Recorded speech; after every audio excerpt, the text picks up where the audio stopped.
अच्छा, अब wholesale FBA का हम क्राइटेरिया देख लेते हैं यूएसए में क्या है। सबसे पहला पॉइंट है आपके पास के जो बीएसआर है ना आपके पास, यानी बेस्ट सेलर रैंक जो है, यानी जिस पे जितनी ज्यादा सेल होगी उतना बेस्ट सेलर रैंक कम होगा। आपने रखना है बेस्ट सेलर रैंक को 1 से लेकर 50,000 तक लास्ट 90 डेज में। ठीक है, ये क्राइटेरिया कि लास्ट 90 दिनों में जो बीएसआर है ना आपके प्रोडक्ट का, वो 1 से लेकर 50,000 तक होना चाहिए। ठीक है, उसके बाद नेक्स्ट उसकी रेटिंग, जो रेटिंग होती है टोटल 5, तो आपकी होनी चाहिए 4.2। नेक्स्ट क्राइटेरिया आपके पास है जो रिव्यूज हैं वो आपके 50+ होने चाहिए। यानी अमेजोन पे जब कोई कस्टमर आता है प्रोडक्ट खरीदता है तो वो नीचे बैड या गुड रिव्यू देता है, तो वो रिव्यू आपके पास क्या होना चाहिए, 50+ होना चाहिए।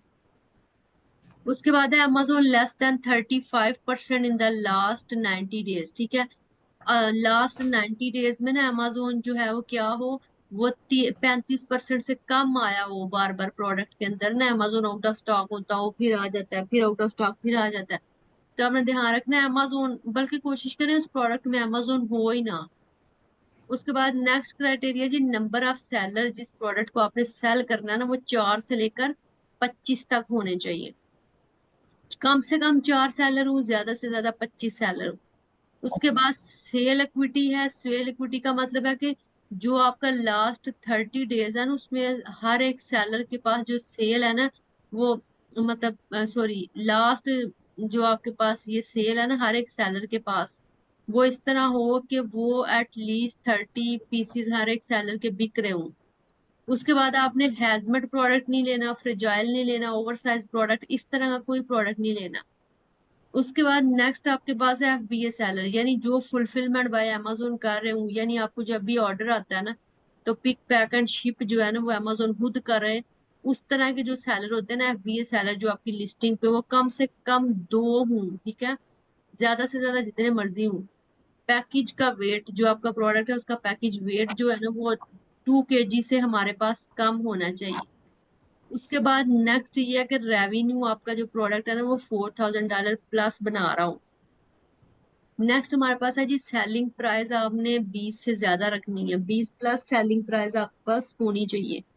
उसके बाद नेक्स्ट है वेरिएशन। वेरिएशन का मतलब है कि जो साइज है या कलर है जो चेंज होते हैं। फॉर एग्जांपल कैप है, ठीक है, उसमें रेड कलर, वाइट, ब्लैक, हर तरह की कैप होगी ना, वो वेरिएशन होगी उसकी। तो जो भी आपने प्रोडक्ट लेना है ना उसमें जो साइज की वेरिएशन है या कलर की वेरिएशन है वो 4 से ज्यादा ना हो। और प्रॉफिट आपको पर पीस पे कम से कम एक पीस पे $3 तो आपको बच रहे हो कम से कम, ज्यादा से ज्यादा इससे ज्यादा बच सकता है। यहाँ पे 10% हो। ठीक है, मतलब आपका जो एवरेज प्राइस है ना उसका 10% प्रॉफिट आ रहा हो। कैटेगरी आपने कोई भी ले लेनी है, गेटेड भी और अनगेटेड में। अब गेटेड और अनगेटेड में क्या फर्क है, वो वाली कैटेगरी जिसमें अमेजोन को डॉक्यूमेंट्स रिक्वायर है। ठीक है, जिसमें अगर आप जब सेल करते हैं ना अमेजोन आपसे डॉक्यूमेंट्स मांगे उसको गेटेड कहते हैं। अमेजोन आपको डॉक्यूमेंट्स जब आप देंगे तभी आपको सेल करने देगा। उसके बाद अनगेटेड का मतलब है अमेजोन को कोई डॉक्यूमेंट्स नहीं चाहिए, अमेजोन डॉक्यूमेंट्स के बगैर ही आपको परमिशन देगा कि आप वो जो भी प्रोडक्ट है ना, ठीक है, आप उसको सेल कर सकते हो। ठीक है, ये सारा हमारे पास हो गया जी क्राइटेरिया। इस क्राइटेरिया को फॉलो करके आपने प्रोडक्ट निकालने हैं। जो मैंने आपको साइकिल बताया था ना, सबसे पहले ब्रांड हंटिंग या प्रोडक्ट हंटिंग करते हैं, तो प्रोडक्ट के ऊपर आपने ये वाला क्राइटेरिया सारा लगाना है। ये वाला क्राइटेरिया आपके प्रोडक्ट जो है वो फुलफिल कर रहे हो। ठीक है, प्रोडक्ट पे ये सारा क्राइटेरिया हमारे पास आ रहा हो।